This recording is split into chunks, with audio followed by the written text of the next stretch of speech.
महर्षि दयानंद जी महाराज क्या थे, क्या उनका मिशन था और हमने उनको कितना जाना है, ये चर्चा आज मैं शुरू कर रहा हूं। कल परसों जब तक समझ में आएगा हम ये समझेंगे पहले, और आप मुझे बताना फिर कि हम सारे लोगों ने महर्षि दयानंद सरस्वती महाराज को हमने कितना समझा है। और जिस दिन हमें समझ में ठीक ठीक से आ जाएगा उस दिन हम ठीक से काम करेंगे। महर्षि दयानंद जी महाराज के जीवन की एक घटना लेकर के आरंभ करूंगा मैं चर्चा को। महर्षि दयानंद जी महाराज गुरु विरजानंद जी महाराज के पास पढ़े, मथुरा नगरी में। गुजरात के रहने वाले थे, कितनी पदयात्रा की, ढूंढते ढूंढते एक अच्छे गुरु की तलाश करते करते वो मथुरा नगरी तक पहुंच गए। गुजरात का टंकारा कहाँ है और उनके भ्रमण की यात्रा कितनी लंबी है, लेकिन अंततः उन्हें उनका लक्ष्य मिला, एक सच्चा गुरु गुरुवर विरजानंद जी महाराज। और गुरुवर विरजानंद जी महाराज के पास पढ़े। पढ़ने के कोई प्रसंग कभी प्रासंगिक होंगे बताऊंगा। इस समय तो केवल एक प्रसंग लेना है कि गुरुजी से एक दिन विदा लेना चाहते हैं और लौंग लेकर के आए हैं। लौंग रखी, गुरुदेव ये गुरु दक्षिणा लीजिए और मुझे विदा कर दीजिए। तो गुरुजी ने पूछा, क्या लाए हो, क्या लाए हो दयानंद? तो आप में से गुरु विरजानंद जी के बारे में जो लोग नहीं जानते उनके मन में एक बात तुरंत आई होगी, क्या वो देख नहीं पाते थे क्या? पूछ रहे हैं क्या लाए हो? हाँ, वो देख नहीं पाते थे। बचपन में उनकी आंखें अंधविश्वास की भेंट चढ़ गईं। वो गुरुजी पूछते हैं क्या लाए हो दयानंद? तो दयानंद जी महाराज कहते, महाराज लौंग लेकर आया हूं, लौंग लेकर आया हूं। तो गुरुजी कहते हैं, दयानंद मैं तुम्हें केवल लौंगों के लिए तो नहीं पढ़ा रहा था। ऐसा जब प्रश्न आता है महर्षि दयानंद जी महाराज के कान में तो कहते हैं, मेरे पास क्या है? मेरे पास मेरा शरीर है और आपके द्वारा दी गई विद्या है, और ये लौंग भी तो मैं कहीं से मांग कर लेकर आया हूं, क्योंकि आपके पास रह करके मुझे आपकी रुचि का पता चला कि आप भोजन के बाद लौंग लेते हैं, इसीलिए महाराज लौंग लेकर आया हूं। मांग कर आप मुझे आदेश करो क्या देना है। तो प्यारे बंधुओं, माताओं, बहनों, पहले गुरुजी कुछ मांगते नहीं हैं। गुरुजी पहले बताते हैं, दयानंद देख रहे हो यहां वेदों को कोई जानता नहीं है, यहां वेदों को कोई जानता नहीं है और आर्ष ग्रंथों को कोई पहचानता नहीं है। यहां पर चारों तरफ अंधविश्वास, ढोंग, पाखंड, कुरीति का बोलबाला है। अरे तंत्र यंत्र, टोने टोटके, झाड़ फूंक, डाकनी शाकनी, भूत प्रेत, मूर्ति पूजा का बवाल है। यहां सामाजिक अनियमितताएं हैं, चोरी डकैती, बदमाशी, व्यभिचार, दुराचार, अत्याचार, भ्रष्टाचार, घोटाले का वातावरण है।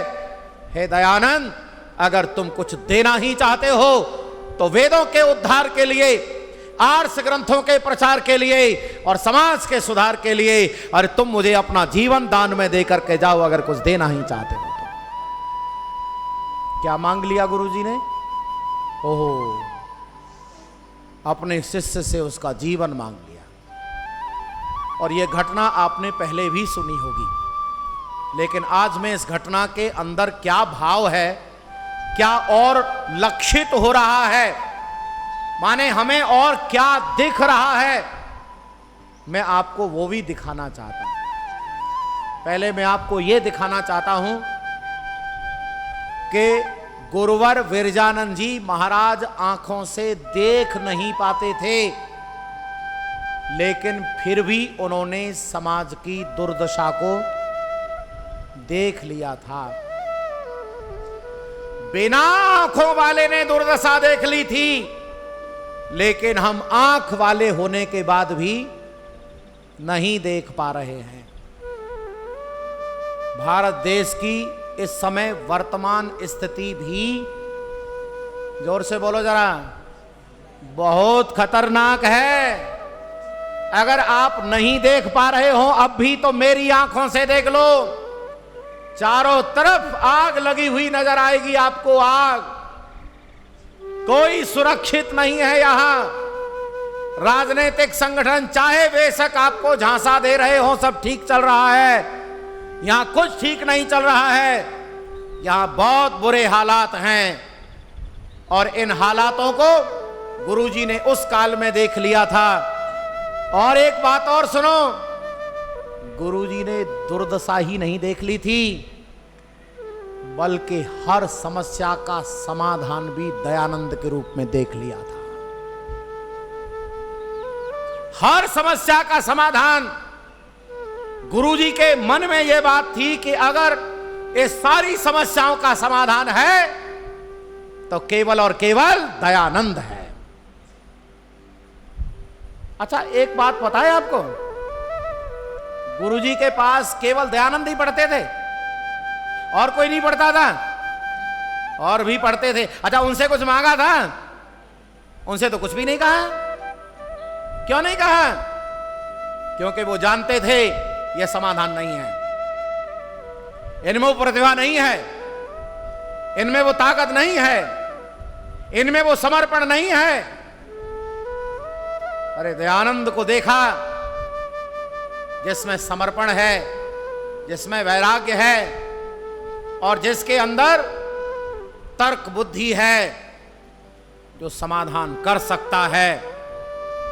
गुरु विरजानंद ने दयानंद के रूप में समाधान देख लिया था। लेकिन हम सारे लोग लंबे समय से दयानंद के विषय में सुन रहे हैं, लेकिन महर्षि दयानंद को अभी भी हम समाधान मान रहे हैं क्या? अगर मान रहे होते तो फिर हम हर कार्य को दयानंद की व्यवस्था में कर रहे होते। महर्षि दयानंद ने कह दिया ये करो, तो हम क्या कर रहे होते? अरे हम वही कर रहे होते, हम कुछ और नहीं करते। ऋषि दयानंद ने लिख दिया इतने बजे जगो, तो हम उतने बजे ही जग रहे होते, क्योंकि ऋषि दयानंद को हमने ठीक से नहीं, अभी नहीं, उत्तर आप बाद में दे देना, कल दे देना, परसों दे देना, पहले समझ लो मुझे, मैं आपको कुछ दिखाना चाह रहा हूं। अभी तो शुरुआत हुई है। ऋषि दयानंद क्या हैं? महर्षि दयानंद जी महाराज ने अपना जीवन दान कर दिया, गुरु दक्षिणा में दे दिया। वैसे ऐसी घटना हर वर्ष होती है, हर वर्ष ऐसी घटना कैसी कि गुरुजी से शिष्य विदा लेते हैं, हर वर्ष होती है ये घटना। और अब तो वेलफेयर पार्टी में बदल गई है ये घटना, विदाई की पार्टी में बदल गई है। बच्चे जा रहे हैं, चलो पार्टी हो जाए। सृष्टि के आरंभ से हो रही है यह घटना, जब गुरुओं से शिष्यों ने विदा ले ली। और सुनो, शिष्यों ने जब विदा ली तो गुरुजी ने गुरु दक्षिणा में कुछ नहीं लिया। ऐसे अनेक प्रसंग हैं भारत में, कुछ नहीं लिया, कुछ भी। और ऐसे भी प्रसंग हैं कि जब राज्य मांग लिया हो, मेरी गुरु दक्षिणा है, राजा द्रुपद का राज्य लेकर आओ, गुरु दक्षिणा है मेरी। कौरव पांडव गए, द्रुपद को परास्त करके ले आए। मेरी गुरु दक्षिणा है, मुझे इतना पैसा चाहिए, इतना माल चाहिए, ये चाहिए। लेकिन इतिहास में पहली बार एक पन्ना लिखा गया जब गुरुजी ने अपने लिए कुछ नहीं मांगा, संसार के कल्याण के लिए शिष्य का जीवन मांग लिया हो। अरे इतिहास में यह पहली बार लिखा गया, यह है वो घटना। कुछ नहीं लिया अपने लिए। अब आप देखो, वो बिना आंखों वाले गुरुजी महाराज ने हमारे कल्याण के लिए अपने गुरु को, शिष्य को काम पे लगा दिया। और मैं यहां बिल्कुल स्पष्ट कह सकता हूं कि गुरुजी महाराज ने क्या विचार किया होगा। ऐसा लगता है उन्होंने विचार किया होगा दयानंद यहां के जाने के बाद पता नहीं क्या करें, क्योंकि तपस्वी व्यक्ति है, अपना जीवन तो मोक्ष में ले ही जाएगा। और मैं ये बिल्कुल कह सकता हूं कि ऋषि दयानंद का जीवन ऐसा है जिनके संपर्क में आते वो सब लोगों को आनंद आता ही आता, लेकिन आर्य समाज की स्थापना होती होती नहीं होती। कोई जरूरी था क्या? वेद का प्रचार होता होता कोई जरूरी नहीं था। ये अलग बात है, संयोग बन जाता, ऐसा हो सकता, लेकिन गुरुजी ने पहले से ही प्रोग्राम बना डाला कि नहीं, इस ब्रह्मचारी को अभी से काम पर लगाना है। तो कह दिया दयानंद ऐसा कार्य करना है, तो जीवन दे करके। और एक बात बताओ मुझे, जिन्होंने दयानंद को किंचित जाना होता या ये प्रसंग ठीक से समझा होता तो लोगों को ये समझ में आ गया होता, अरे जिसने अपना सारा जीवन गुरुजी को दान में दे रखा है वो भला हमारे साथ बुरा कैसे कर सकता है? अरे वो बुरा कैसे कर सकता है हमारे साथ? वो संसार के कल्याण के लिए अपना जीवन दान में देकर आया है, तो गुरु दक्षिणा झूठी नहीं हो जाएगी अगर बुरा करेगा तो? इसीलिए ऋषि दयानंद ने जीवन में कोई ऐसा काम नहीं किया जिससे किसी व्यक्ति को हानि हो सके। ऋषि ने वही किया है जिससे संसार का भला हो सके। महर्षि दयानंद ने अपना उद्देश्य उसी दिन तय कर लिया था जिस दिन गुरु दक्षिणा में जीवन दिया कि अब मैं संसार का कल्याण करूंगा, अब मैं वेद का प्रचार करूंगा और वैदिक व्यवस्थाओं में वैदिक साहित्य की स्थापना करूंगा। और यही काम किया, पूरा जीवन इसी में लगा दिया। ऋषि का उद्देश्य है आर्य समाज के उद्देश्य में लिखा हुआ उद्देश्य, चाहे आप ऋषि दयानंद का उद्देश्य कह लो, चाहे आर्य समाज का उद्देश्य कह लो, वो एक ही बात है। वो कहते हैं इस समाज का मुख्य उद्देश्य संसार का उपकार करना है। ये ऋषि दयानंद का उद्देश्य है। ऋषि दयानंद और आर्य समाज एक संस्था है, माने जो आर्य समाज है वो ऋषि दयानंद है। इसीलिए ऋषि दयानंद ने उद्देश्य लिख दिया, इस समाज का मुख्य उद्देश्य संसार का उपकार करना है। अब आप अंदाजा लगाओ हमारी आर्य समाज का उद्देश्य क्या है और हम इस दिशा में कितना काम कर रहे हैं। जरा फिर से ध्यान देना, एक एक सदस्य, एक एक अधिकारी, इस पर ज्यादा ध्यान से चिंतन करना कि हम ऋषि मिशन पर कितना काम कर रहे हैं। अगर हमारे 2-4 सालों के अंतराल में भी 2-4, 10, 20, 50 लोग नए नहीं आए तो समझो हम मिशन पर काम नहीं कर रहे हैं। आर्य समाज के सदस्यों के घर से लोग नहीं आए तो हम मिशन पर कार्य नहीं कर रहे हैं। आर्य समाज के घरों में आर्य समाज के पुरोहित जी को ले जाकर संस्कार नहीं हो रहे हैं तो बोलो हम ऋषि मिशन पर कोई काम नहीं कर रहे हैं। आपके घरों में अगर अभी भी पौराणिक आता है, अंधविश्वास फैलाता है, या आपके घर अभी भी पौराणिकता चल रही है, तो अभी आप ऋषि दयानंद को बोलो नहीं समझ पाए। आओ समझो, थोड़ा सा समझ लो। ऋषि दयानंद जी महाराज का उद्देश्य है संसार का उपकार करना। एक बार किसी ने पूछ लिया था, स्वामी जी आप जो काम कर रहे हैं इससे क्या होगा, मतलब क्या चाहते हैं आप, कैसा हो जाए? तो ऋषि दयानंद ने कहा हम फिर से वैदिक काल जैसा वातावरण बनाना चाहते हैं। बोलो जरा एक बार, कैसा? वैदिक काल। अब आपके सामने एक नया प्रश्न आ गया, ये वैदिक काल क्या है? और सुनो, यदि वैदिक काल के बारे में हम नहीं जानते तो ऋषि दयानंद के मिशन के बारे में भी नहीं जानते। कैसा था वैदिक काल? अरे वैदिक काल वह काल है जहां कोई अनियमितता नहीं होती, कोई गलत काम नहीं होता, किसी व्यक्ति के द्वारा कोई चोरी नहीं होती, कोई व्यभिचार के भाव मन में नहीं आते, सब लोग आनंद से रहते हैं। ऐसा है वैदिक काल। और ऋषि दयानंद फिर से ही ऐसा काल बनाना चाहते हैं। यह है ऋषि दयानंद का मिशन। यहां सब लोग आनंद से रहें, कोई किसी का हक ना दबाए, और ऐसा बनेगा। पहले तो आपको यह समझना पड़ेगा कैसा था, ये मैं कल बताऊंगा। वैदिक काल कैसा था और कैसे बनेगा, और फिर हम आपको लंबी चर्चा के साथ लाएंगे। वैदिक काल से हम गिरते गिरते गिरते गिरते कितने गिर गए।